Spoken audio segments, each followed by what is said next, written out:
Yan po yung niluto po natin na sinabawang pusit na may sutangon. Yan po guys, sinabawan.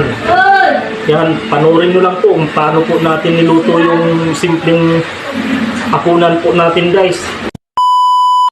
Magluluto po tayo ng sinabawang sutangon. Yan, kailangan po natin gisahin muna. Lalagyan na po natin yung bawang.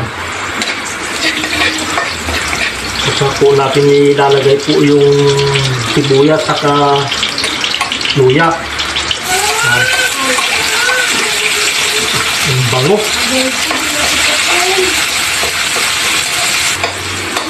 Pagka nagisa po yung mga ricado po natin, gigisahin na po natin yung kamatis.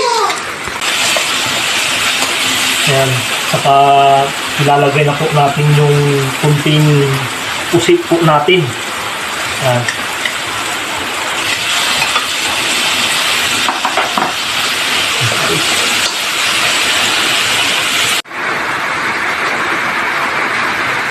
Siyempre maglalagay po tayo ng kunting nor para malasa po yung sabaw.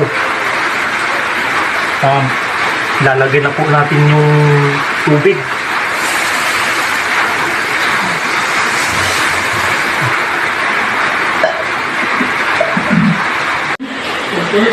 Ayan, mulo na po yung sabaw po natin. Kailangan ilalagay na po natin yung sutangon. Yan po. Isang piraso lang po yung nabili po natin sa tindahan. Lalagay na po natin.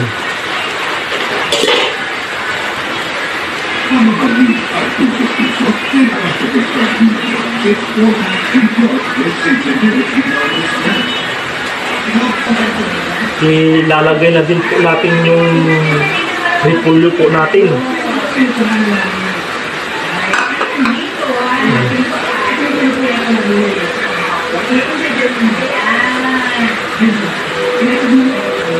Sa kuluan lang po natin.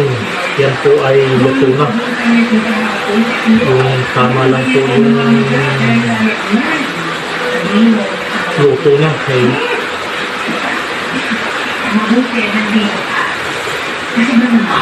Sarap.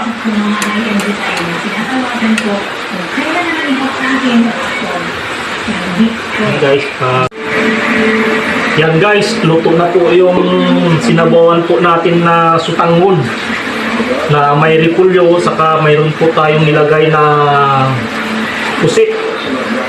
Yan po guys. Tikman po natin. Sarap.